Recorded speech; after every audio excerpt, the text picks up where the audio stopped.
Soy de la orilla brava, del agua turbia y la correntada, que baja hermosa. Soy de la orilla brava, profunda, del agua turbia y la correntada. Soy un paisano serio, soy gente del remanso Valerio, que es donde el cielo remonta vuelo para soy gente del remanso Valerio, que es donde el cielo remonta vuelo mi canto sigo, el agua mata en su suave risa, en su corazón mi canto sigo. El agua a veces oscura, va turbulenta en la ciega hondura y se hace brillo en este cuchillo de pescador. En la ciega hondura y se hace brillo en este cuchillo de pescador.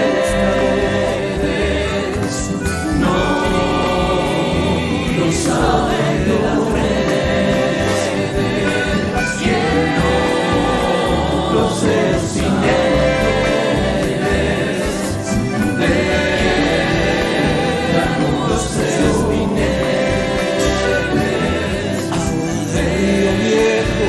Llévate pronto este canto lejos que está aclarando el vamos pescado.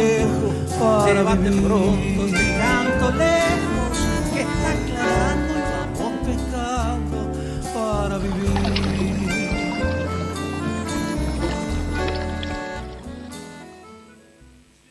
Bueno, buenas tardes a todos y todas, bienvenidos. Este es un nuevo encuentro de este ciclo que hemos iniciado hace ya un par de meses.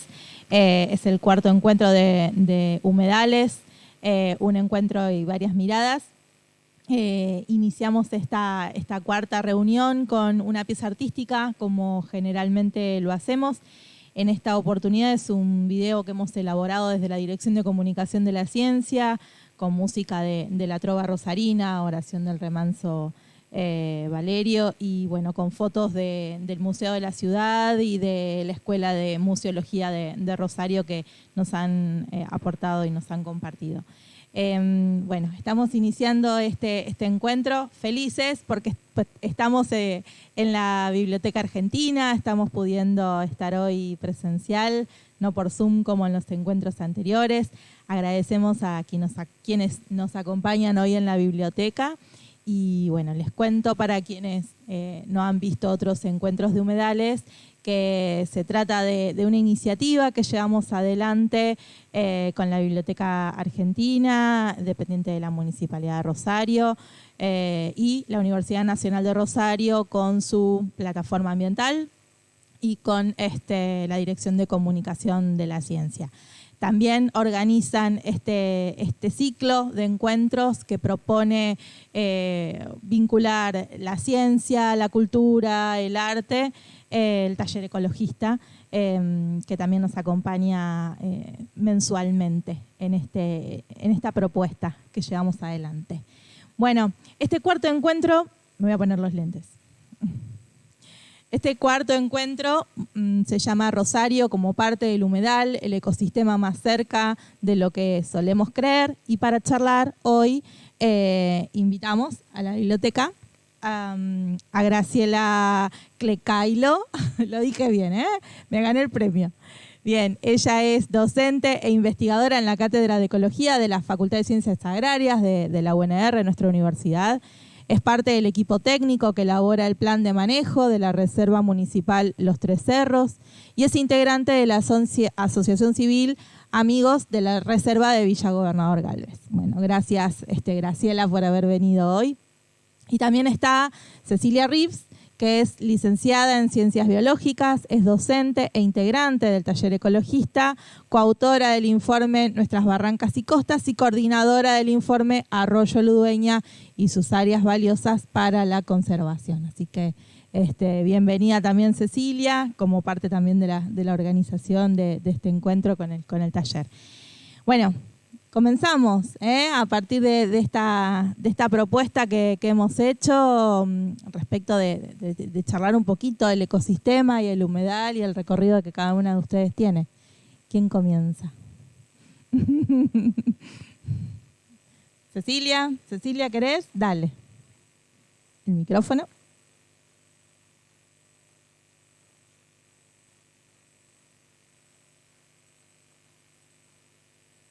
¿Querés? Te hago una pregunta y si querés contarnos un poquito de tu trabajo primero, genial. Así entramos en tema y vos nos contás un poco de qué es lo que haces. ¿Prendido? ¿Las luces? Allá. Bueno, yo participo en el taller ecologista, en el área de humedales para la vida, y de allí, desde allí hacemos investigación, hacemos difusión y tratamos de incidir en las políticas públicas locales. Uno de los proyectos que mencionaste, que lo hicimos en 2017, 2018, fue el de barrancas, nuestras barrancas y costas, donde recorrimos casi 40 kilómetros de barrancas desde la ciudad de Timbúes hasta Granadero Baigorria. Y nuestra intención fue un trabajo así muy exploratorio, de salir a conocer un poco un ambiente tan común, pero tan común, digamos, para nosotros vivimos sobre el Paraná, pero quizá pocas veces visibilizado o focalizado en lo que es en un enfoque ecológico. Esto en realidad como respuesta a comunicaciones de vecinos de estas localidades que veían como avanzando la industria sobre sus territorios y cada vez menor acceso al río. Y bueno, y se acercan a la organización para ver qué podían hacer. Y bueno, y como no teníamos realmente mucha idea, decidimos generar información como para que eso les pueda servir de insumo a sus reclamos, digamos. No hay mucha información sobre el Ludueña, es como... Esto te estoy hablando de las barrancas del Paraná. Ah, bien. Sí, igual nos pasó un poco también con el Ludueña, pero en este caso desde... Puntual de la barranca del Paraná. De las barrancas. Y lo que hicimos fue una descripción de los usos que como sociedades hacemos de este ambiente. Y ahí hicimos como armamos con una especie de categoría donde los dividimos en usos públicos y privados.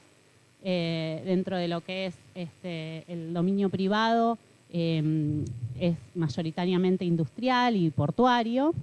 Y en lo que es de dominio público, lo que encontramos mayoritariamente son, uso residencial, como los barrios, por ejemplo, de pescadores o algún que otro barrio así más residencial, y recreativo, con los balnearios, sobre todo en Baigorria, que tiene bastante... Claro, porque la barranca, al ser esta zona límite, digamos, entre el territorio y el río y el agua y demás, está muy asociada por ahí con la playa o con este lugar donde como de transición, ¿no? Pero tiene características propias. Sí, hay sectores donde la barranca cae directamente sobre el río, digamos, no hay eso que le llamamos playa, no se ve, bueno, ahora con la bajante hay mucho. pero bueno, normalmente lo que estamos habituados, hay algunos lugares donde no hay playa, pero otros donde sí se ve el valle de inundación del río. Bien. Y bueno, lo que pudimos ver de esa gran división de usos públicos y privados es que, no sé si paradójicamente, pero el uso privado es el que más modifica, degrada e incluso vuela por completo el ambiente de barrancas. Como ejemplo, la termoeléctrica, hay muchas industrias que directamente permeabilizan sus barrancas como una manera de contención, digamos, de la estructura, pero impermeabilizan todo el suelo, lo cual quita, inhabilita las funciones ecosistémicas de ese ambiente. Y los usos públicos, de alguna manera, si bien pueden tener alguna otra problemática ambiental asociada, como puede ser la gestión de residuos en lo que son los barrios de pescadores, aparecen como más adaptados al ambiente, sin esa drástica modificación que sí vemos en los privados. Otro ejemplo de privado que cortó tipo saca bocado la barranca es la guardería Tifón, por ejemplo. ¿Y hay legislación al respecto del uso de la barranca como espacio sí, público? Hay legislación y bueno, y de hecho se tienen que presentar los estudios de impacto y demás, pero no sé qué ocurre que termina siendo esto. También es particular cómo el cordón industrial ha quedado inmerso en las ciudades, donde actualmente la tendencia es como alejar el sector industrial de lo que es la ciudad, y acá particularmente sigue creciendo. Eso también es algo a rever.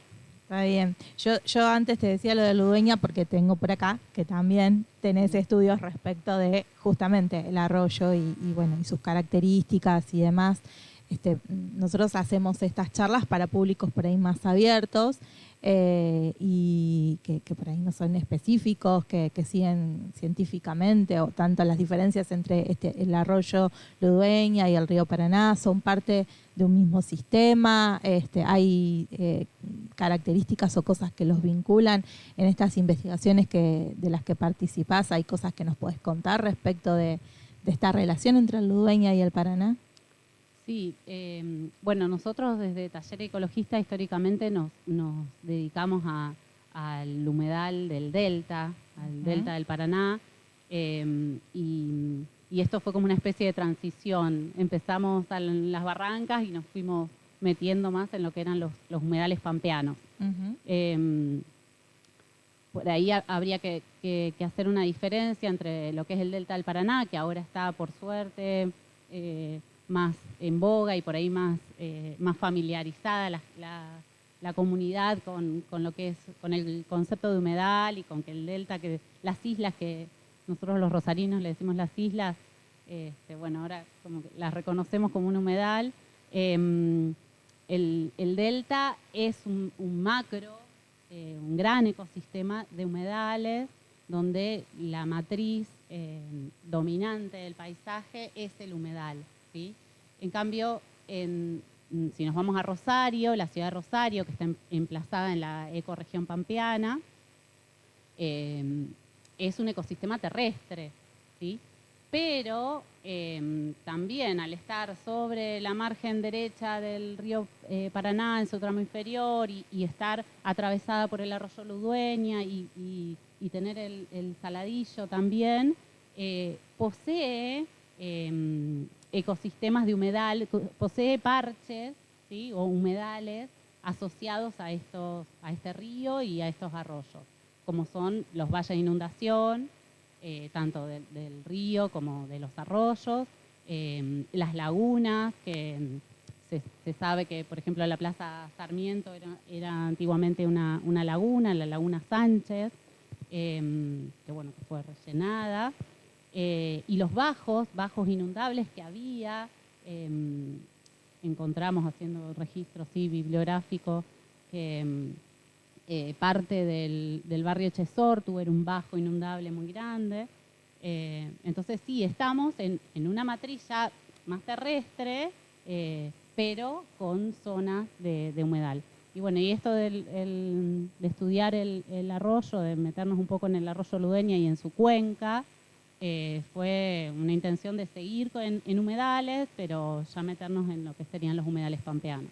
Entonces, los humedales no están solamente en toda la zona de islas, sino que también llega a otros lugares de la ciudad. Sí, eso es importante por ahí recalcarlo, con esto de que estamos hace años pidiendo por una ley de humedales, donde protegería no solamente el delta, sino todos los humedales del país, que son un montón y son muy diversos. Claro. Entonces esta consigna de salvar el humedal en realidad es salvarlos en plural, digamos. Sí, es cuidar de nuestros humedales en el territorio argentino. Bien. Bueno, y estamos con una bajante histórica del Paraná que imagino afecta muchísimo todo el sistema de barrancas y demás. ¿Ustedes están monitoreando eso? ¿Están observando? No, nosotros no estamos haciendo monitoreo de eso, no tenemos la estructura. No, pero en el sentido de su interés. Sí, lo seguimos.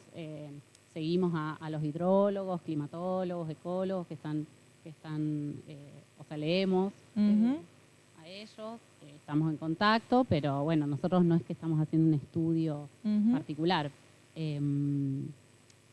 Lógicamente las barrancas cumplen una función de encauzar el río, se alimentan, o sea, esto de que se desmoronan, porque por ahí también me han preguntado varias veces qué pasa con las barrancas, que si se desmoronan, es normal, ¿no?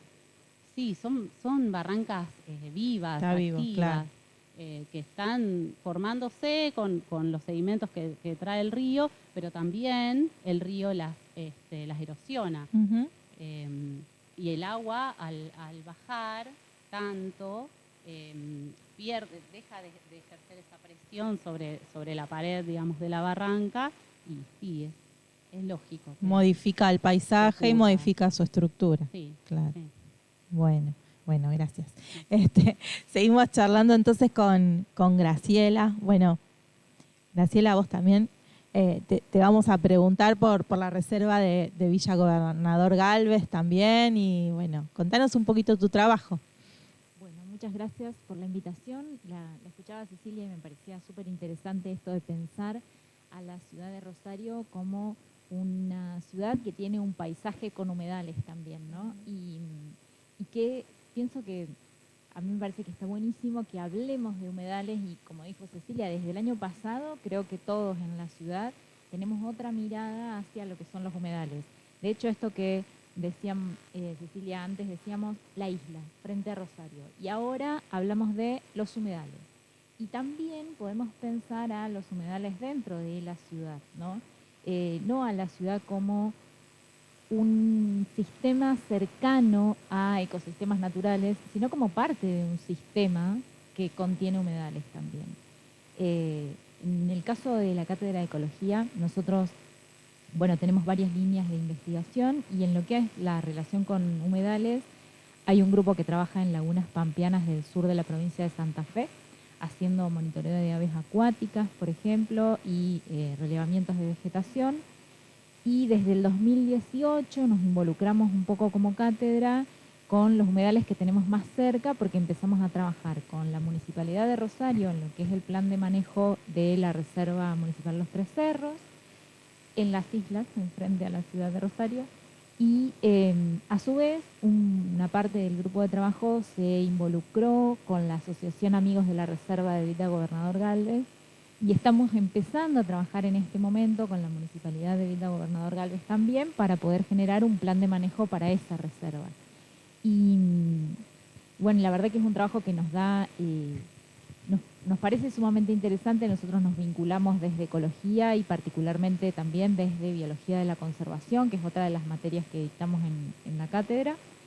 Y bueno, nos permite este intercambio entre investigación y el trabajo con la gente, porque pensar un plan de manejo para un área protegida es pensar en caracterizar al ambiente, entonces caracterizar cuál es la flora, cuál es la fauna que compone una reserva, cuáles son los valores de conservación que tienen, y a su vez pensar con la gente que decide que eso sea una reserva, con el ciudadano rosarino, con el ciudadano de Villa Gobernador Gálvez, qué es lo que quiere conservar en ese lugar. Porque para nosotros puede estar muy claro qué es lo que queremos conservar, o podemos tener una mirada de qué es lo que queremos conservar, pero esa mirada siempre es parcial y siempre tiene que ver con un poco con lo que nos gusta hacer. Entonces yo voy a tener una mirada ecológica porque es a lo que me dedico, pero quizá un vecino pueda tener intención de conservar el sistema porque le permite una entrada turística, por ejemplo, o porque sabe que en ese lugar obtiene una fuente de recursos porque, por ejemplo, es un pescador. Entonces, pensar entre todos los valores de conservación que tiene un área protegida es algo que a nosotros como grupo nos ha enseñado muchísimo en este camino que venimos recorriendo. Es muy interesante esto que decís del intercambio entre los distintos actores respecto de qué conservar o qué cuidar. ¿Cómo son los mecanismos para hacer esa interacción? Porque deben ser complejos por ahí o a lo mejor son más sencillos de lo que uno imagina. Depende, siempre es un depende. A veces sale y fluye sumamente fácil. En el caso de la Reserva Municipal Los Tres Cerros, por ejemplo, nosotros trabajamos en talleres participativos con la Comisión Multisectorial del Legado de Elliot. Originalmente, la Reserva Municipal Los Tres Cerros está emplazada en tierras que donó Carlos de Elliot a la Municipalidad de Rosario, y en el año 2018 la ciudadanía votó un nombre para esa reserva, entonces se le puso el nombre de la Reserva Municipal Los Tres Cerros. Pero eso lo gestiona una comisión multisectorial que está integrada por la municipalidad y por distintas organizaciones de nuestra ciudad. El Taller Ecologista, el Paraná No Se Toca, Arpemo, en este momento se han incorporado otras como Fridays for Future, la multisectorial de humedales, que se integró el año pasado a la multisectorial Legado de Elliot, el taller de comunicación ambiental también. Entonces lo que hicimos nosotros fue diseñar encuentros participativos donde discutíamos cuáles son los valores de conservación y cómo vamos a conservar ese sistema, cómo vamos a conservar esa reserva. Entonces, bueno, una vez que pensamos qué es lo que queremos conservar, trabajamos en el cómo, en discusiones de ida y vuelta, en pensar distintos proyectos, y en el caso de la Reserva de Los Tres Cerros, lo que resultó, que a mí me parece sumamente interesante, es que se piensen proyectos que se puedan presentar anualmente, por ejemplo, que tengan que ver con cumplir los objetivos de conservación de la reserva, y con encontrar la manera de que cada uno haga lo que mejor le sale. Porque yo creo que la ciudad de Rosario tiene algo que no es común, que es que hay muchas organizaciones no gubernamentales que tienen una fuerte presencia ambiental y una fuerte presencia en la sociedad. Y que tienen fortalezas que desde otras instituciones a veces no tenemos. Entonces, por ejemplo, el Taller Ecologista, el Paraná No Se Toca, haciendo educación ambiental, tienen muchísima capacidad para encarar proyectos de educación ambiental e incluso tienen herramientas que a nosotros a veces nos faltan en la universidad o que no le terminamos de encontrar la vuelta a la interdisciplina como para sacarle suficiente provecho. Entonces, bueno, hay que explotar esas potencialidades y ese trabajo conjunto creo que permite explotar esas potencialidades. Pero a veces es fácil y a veces no, porque también podemos encontrar situaciones en las que los intereses sean distintos. Podemos pensar en gente que quiera conservar y que el hombre se meta lo menos posible en una reserva.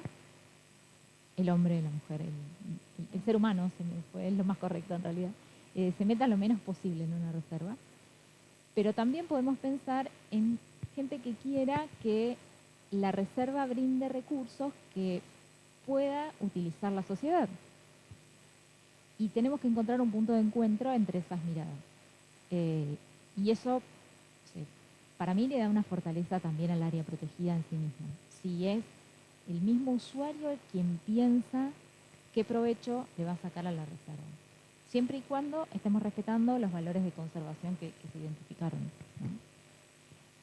En el último tiempo el conocimiento sobre la reserva ha crecido bastante, digamos, pensando que hace 4 o 5 años por ahí era prácticamente desconocida, también por una cuestión de coyuntura y de agenda, ¿no? Por todo lo que está ocurriendo con los humedales en general. ¿Qué te parece a vos en general el conocimiento que hay sobre la reserva? Si es un conocimiento acabado, si faltaría por ahí fortalecer algún aspecto más, o a qué público te parece vos que sería más importante poder llegar y que conozca el potencial de la reserva, ¿no? Bueno, puede ser que mi opinión sea parcial, pero para mí hay que trabajar muchísimo en la escuela, en los estudiantes de primaria, en los estudiantes de secundaria, que son a mi entender, los mejores divulgadores después de lo que conocen. Para mí ese es un público al que hay que hacerle siempre, al que hay que ponerle el ojo siempre, porque que los chicos conozcan la reserva, que conozcan qué tenemos, qué animales están presentes en la reserva, qué plantas están presentes en la reserva, cómo es el sistema, cómo funciona y cuáles son los beneficios que la sociedad obtiene de la reserva, de esos bienes que nos da la naturaleza, hace que esos chicos después lo reproduzcan en sus casas, lo reproduzcan en sus grupos de amigos. Para mí ese es un primer grupo al que hay que atender. Y esa educación, eso se puede trabajar desde la educación formal en la escuela, se pueden prever visitas desde las escuelas, por ejemplo, pero tampoco hay que dejar de lado al ciudadano al que le interesa visitar la reserva y que quizá ya pasó por la escuela y que quizá no tiene hijos, sobrinos en edad escolar. Entonces, bueno, hay que pensar muy bien también cómo acercar la reserva al ciudadano y cómo acercar el ciudadano a la reserva. Es como un ida y vuelta para mí, porque si pensamos en la reserva Los Tres Cerros, por ejemplo, el acceso es bastante complicado. Entonces, la visita a la reserva en este año, por ejemplo, no se puede hacer por la bajante del río. Se hizo en el año 2018, se hizo en el año 2019, pero en grupos reducidos, porque había que ir en lancha hasta la reserva, y la gente que fue siempre volvió maravillada de ver ese lugar. Entonces, esa es una manera de conocer la reserva. Y otra manera es traer la reserva a la ciudad, mostrarle a la gente lo que la reserva tiene y que los rosarinos comprendan que esa reserva es de todos, que eso es algo que nos pertenece a todos. Y un poco lo mismo me parece que pasa con la reserva de Villa Gobernador Galvez, ¿no? Es un lugar, en el caso de la reserva de Villa Gobernador Galvez, tenemos la facilidad de acceso para el ciudadano, porque está en el medio de la ciudad prácticamente, es de muy fácil acceso, y también la reserva visita muchas escuelas. Desde la asociación Amigos de la Reserva hay un grupo de miembros de la asociación que van a visitar escuelas de la ciudad de Villa Gobernador Galvez, algunas escuelas de Rosario también, y trasladan toda la reserva a la escuela. Entonces hacen muchísima educación también, educación ambiental, y la gente puede conocer lo que tiene. Muchísimos ciudadanos no sabían que la reserva existía, por ejemplo, sabían que estaba el Parque Sur, pero no sabían que estaba la reserva, sabían que había un camping, pero no sabían que estaba la reserva, por ejemplo. La gente que conoce la reserva no sabe qué puede encontrar ahí, qué animales o qué plantas puede encontrar, y los chicos trabajan muchísimo, los chicos de la asociación trabajan muchísimo en llevar la reserva a las escuelas para que se conozca cada vez más. Así que me parece que también ahí hay un ida y vuelta entre visitar la reserva y que la reserva visite al ciudadano. Bueno, esta pregunta es para las dos y es, ¿el humedal o los humedales son algo que están ahí lejos o podemos decir que Rosario es parte del humedal, es parte de nuestra ciudad? Comienzo, si querés. Para mí, Rosario es parte del humedal y la tenemos que pensar siempre como parte del humedal, como un componente más del humedal. Pensemos, por ejemplo, cuando hablamos de los bienes que obtenemos nosotros de los humedales, los bienes de la naturaleza y el provecho que le sacamos, una de las cosas que se suele mencionar es la mitigación de inundaciones, por ejemplo.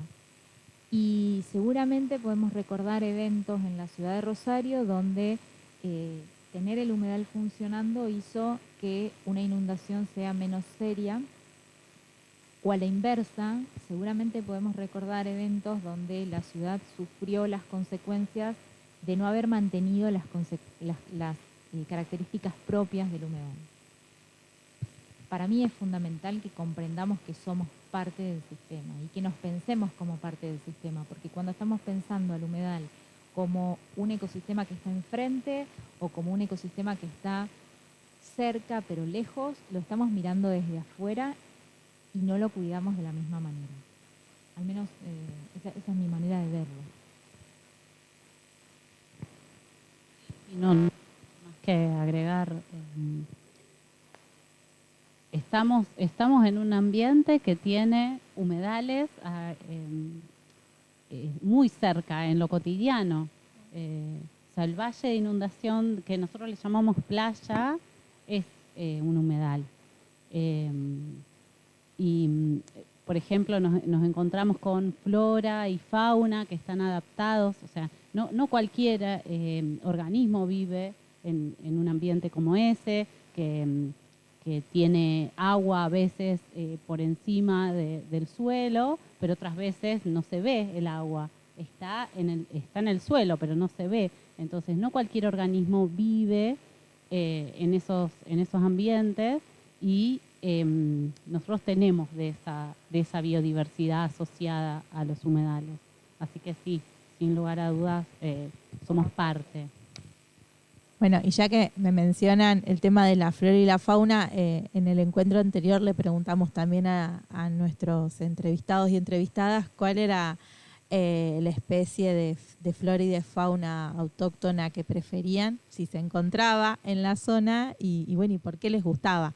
Así que les hago la invitación también a ustedes para que me cuenten cuál es su preferido en este sentido. Y bueno, y que nos describan en el caso de que no sea algo conocido. Bueno, yo me sonrío porque yo no sé por dónde empezar, a mí me gusta todo. Todas las plantas, todos los animales, hasta los hongos. Ayer me encontré un líquen y hoy lo estuve así chusmeando al microscopio. Así que,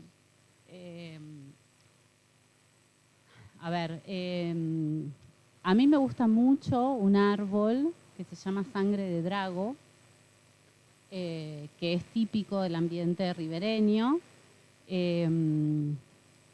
Se encuentra en el delta del Paraná, crece acá enfrente. También se encuentra sobre las barrancas, o sea, en las zonas ribereñas, en el norte y centro de Santa Fe.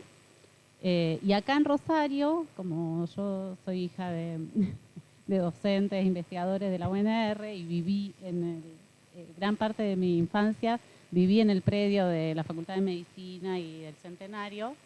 Tengo identificados ahí, al menos 2 que quedan en pie, sangres de drago. Son árboles muy altos, que tienen una copa así muy perfecta, como un arbolito y unas hojas acorazonadas que cuando se ponen viejas, maduras, en el otoño, antes de caerse y ponerse amarronadas, se ponen de un color naranja, rosado, algo salmón. Son bellísimas. Yo lo adoro ese árbol. Tengo uno en casa en maceta. Ya lo voy a liberar cuando tenga espacio. Pero ese es un árbol que me gusta mucho, el sangre de drago. Y tiene un látex, una resina, que se usa cuando el árbol es grande, se usa como astringente. Es conocido. Pero como siempre hablamos de árboles, a mí por ahí me gustaría rescatar alguna herbácea o algún pasto de esos que hay en la pampa, que por ahí también uno cuando mira el campo, por ahí si no observamos, si no miramos así con ojos curiosos, por ahí pensamos que es todo verde y son todas los mismos pastitos, las estipas, las colas de zorro, bueno, las cortaderas, pero hay un montón de biodiversidad. Y hay unas ciperáceas ¿cómo se llaman? Que me gustan mucho. Negrillo creo que le dicen. Preciosa también, ¿sí? Tiene un valor ornamental importante. O sea que si las empezáramos a utilizar, digamos, en vez de los papiros, por ejemplo, en casa para los costados de las piles, ponemos negrillo. Y es autóctona. Es autóctona. Sí, es autóctona. ¿Y fauna? Y fauna, soy del team carpincho. Está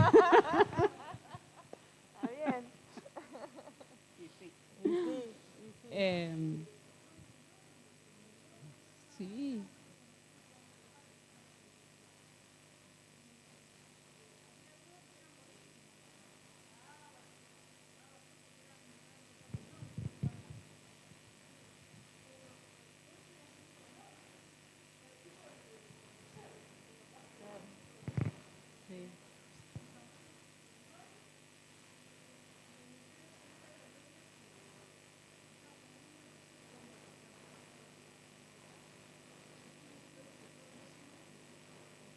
Claro. Sí, claro. Sí, porque no son domésticos. No son domésticos, claro. Son silvestres.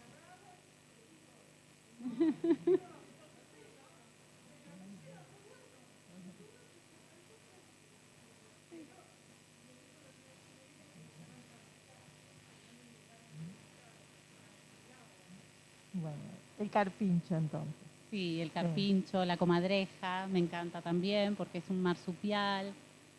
Y también me gusta que uno siempre piensa en los marsupiales y se va a Australia y como si, o sea, la mente en general tiende a irse a Australia donde hay un montón, pero acá también tenemos marsupiales, entonces sí, la comadreja también es un mamífero que me gusta mucho. Mira. Soy más de los mamíferos. Está bien.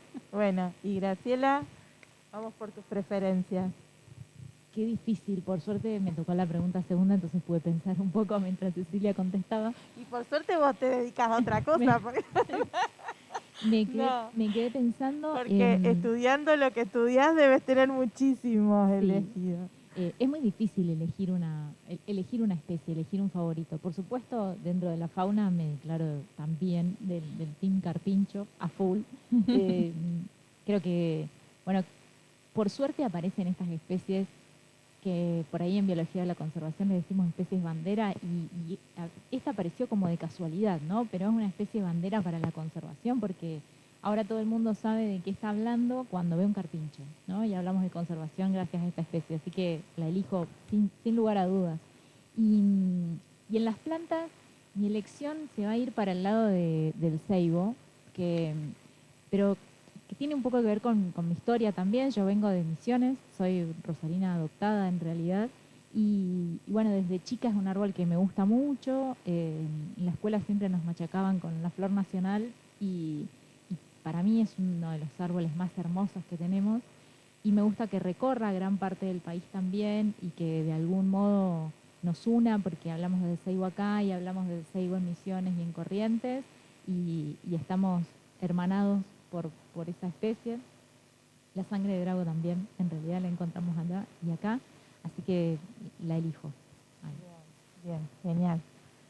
Bueno, me queda un par de preguntitas por acá dando vuelta, después vamos a ver si alguien más del público tiene algo para preguntarles, pero me quedó pendiente, Graciela, en qué horarios y qué días se puede visitar la reserva de Villa Gobernador Gálvez. Bien, bueno, en este momento el acceso está restringido, en este momento no se puede visitar porque están trabajando en reestructurar el ingreso. El ingreso a la reserva se hace a través del parque que está lindero a la reserva y en este momento están rearmando la entrada, la municipalidad está rearmando la entrada porque tenía unos caños de un puente que permitía el acceso y se había caído, así que están reestructurándolo. Esperamos que lo más pronto posible se reabra la reserva y podamos ir a visitarla. Nosotros por ahí para ir a muestrear tomamos algunas vías alternativas, pero que son casi de turismo aventura, así que no aptas para el público. Así que por ahora lo que hacemos es llevar la reserva a las escuelas, pero todavía no podemos entrar a visitarla en este momento. Bueno, no tenemos más preguntas, pero no quiero dejar de preguntarles cosas a ustedes que les parezca importante contar, ¿no? Pensando en esto que hay un público del otro lado que por ahí desconoce totalmente qué son los humedales, qué cosas se pueden encontrar ahí, por qué son tan importantes. Entonces, por ahí redondear sobre el final de este encuentro que ha sido súper interesante. ¿Alguna idea que ustedes quieran dejar flotando en el aire teniendo en cuenta esta premisa de que somos parte de un ecosistema, que esto que comentábamos antes, que somos parte de estos humedales, que son parte nuestra, que tenemos que ir hacia ellos y ellos venir hacia nosotros? ¿Qué idea les gustaría a ustedes que quede en el aire respecto de lo que estamos contando esta tarde? Arranco, si les parece.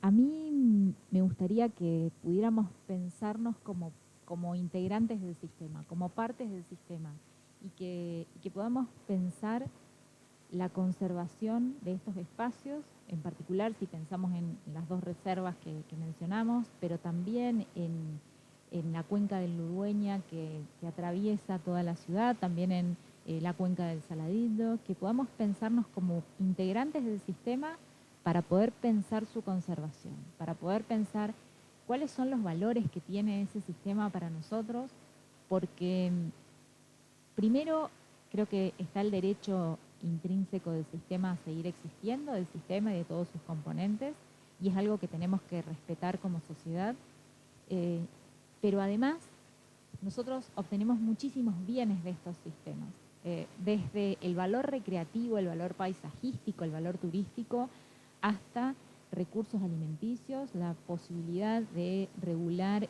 o mitigar el efecto de las inundaciones, la posibilidad de regular el clima y los eventos climáticos extremos. Me parece que reconocer la importancia de esos valores y sentirnos parte del sistema es lo que nos va a permitir conservarlos a perpetuidad para las generaciones que vienen.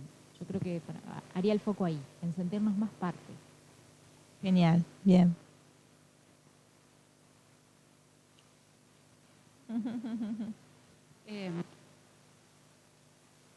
Bueno, vengo pensando hace bastante ya con esto de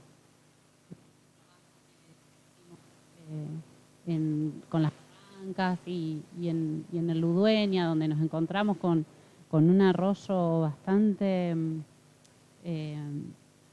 degradado y que la sociedad en general, hablo porque hay mucha gente que sabe de su valor, hay docentes, tanto al menos en Funes y en Rosario, de distintas escuelas, tanto privadas como públicas, que reconocen su valor en términos de educativos y para la conservación.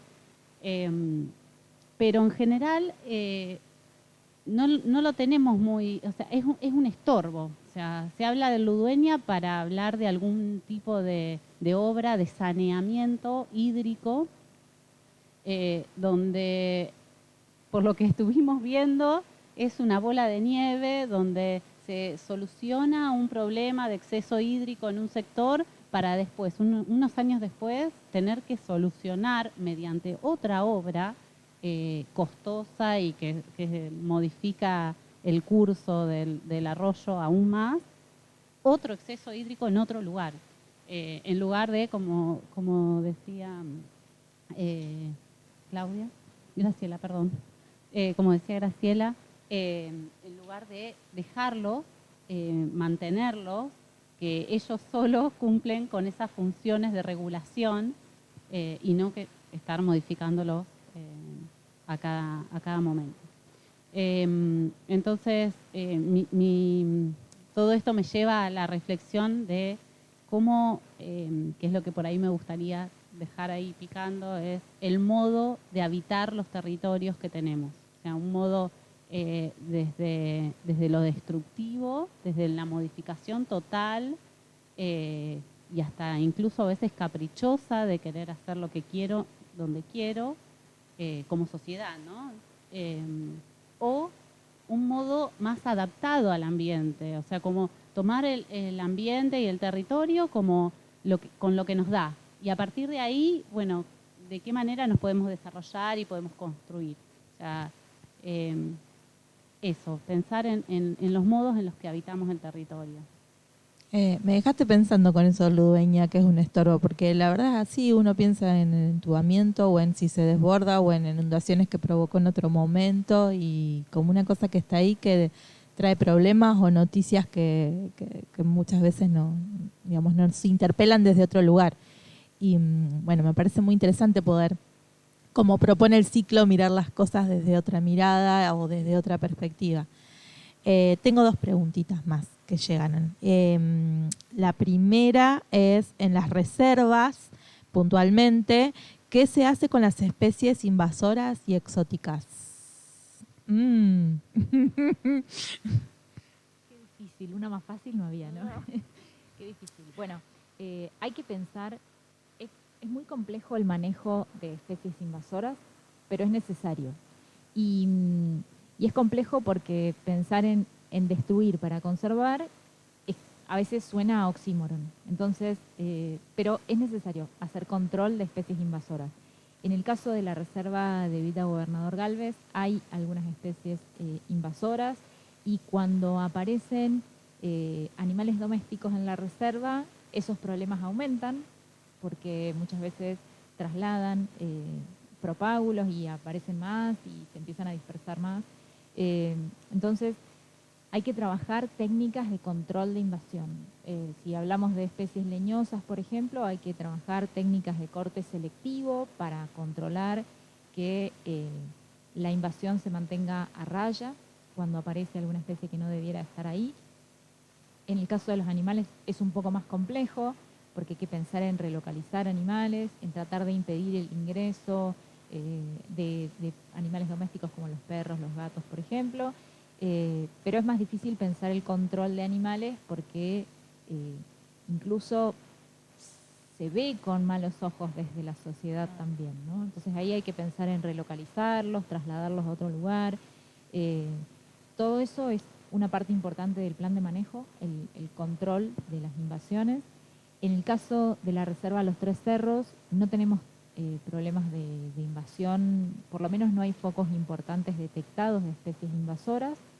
Entonces el trabajo es un poco más fácil, pero siempre hay que pensarlo. Y la realidad es que en nuestro país, en los parques nacionales incluso, hay muchos parques nacionales que lidian con problemas de invasión y que tienen que ir pensando distintas estrategias. Ahí se usa algo que en biología de la conservación se conoce como manejo adaptativo, que es ir pensando estrategias, poniéndolas en práctica, evaluándolas y rearmándolas sobre la marcha.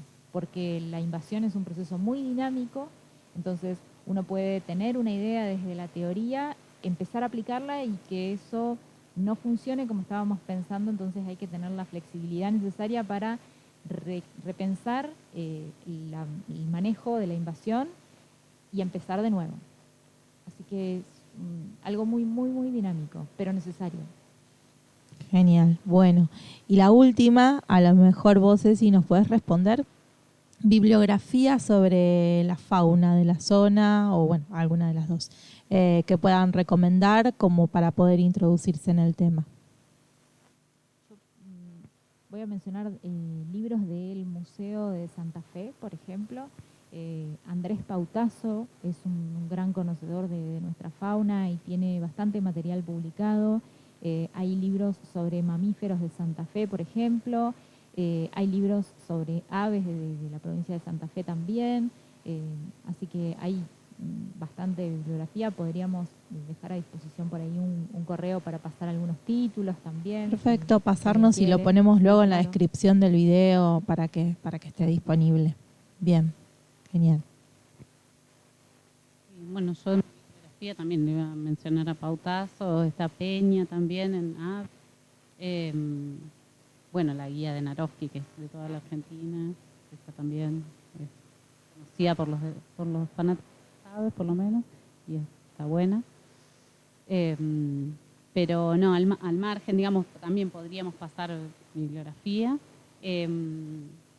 Quería comentar, que no comenté, hablando de esto de las reservas y de las especies invasoras, que en nuestra recorrida por el Ludueña y por su cuenca, descubrimos, entre comillas, porque ya existía hacía bastante, una reserva, la Reserva San Jorge, que se encuentra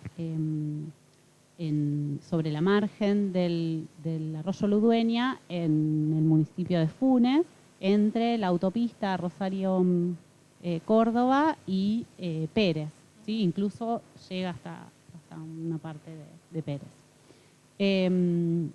Y bueno, es una zona que también tiene bajos, además de estar en el valle de inundación del Ludueña. Tiene un montón de flora y fauna nativa y también exótica, ¿no? Y con esto que también decía Graciela al comienzo, que hay que ver, bueno, qué se quiere conservar o qué se entiende desde la conservación. Bueno, en un primer momento esa reserva fue parquizada, ¿sí? Entonces, fresnos en el borde del arroyo, coníferas, no me salen ahora los nombres de las coníferas, pero digamos, o sea, como que fue parquizada como si fuera un parque más en la ciudad. Entonces, todo un trabajo ahora que hay un grupo de gente en Funes que están, vecinos y vecinas que están movilizados y quieren que se apruebe al menos un plan de manejo para esa reserva. Y es un desafío el de las especies exóticas porque avanzan sobre las nativas y de alguna manera hay que controlarlas. Encontramos también una almejita asiática que está descripta también en algunos arroyos y la encontramos ahí. Es pasando la presa retardadora de Ludueña, la última que se hizo en los 90. Está ahí la reserva, como que ahí arranca. Y encontramos esta almejita que también está en el río, se encuentra y en algunos otros arroyos pampeanos. Y es una exótica también, cubre todo el... La almejita esta es el mejillón ese doradito. No, es una almejita, es más redondita. Ajá. Y blanca. Ajá, bien. Sí, es un bivalvo como el mejillón, pero el dorado, pero una almeja del género Corvícula, se llama. Le decimos almeja asiática. Genial. Bueno, les agradezco una vez más que hayan participado de este encuentro, que bueno, va a estar disponible en el canal de la UNR Oficial, y que bueno, como ocurre con los anteriores, tiene muchas vistas y mucha gente que los está siguiendo y los está mirando. Les agradezco muchísimo que hayan venido, que nos hayamos podido encontrar presencialmente, personalmente. Nos vemos dentro de un mes en el 5º encuentro que vamos a tener de este ciclo Humedales que nos enorgullece poder presentar, y vamos a ver si podemos seguir en la biblioteca o en algún otro lugar donde nos podamos encontrar presencialmente. Muchas gracias y nos vemos pronto.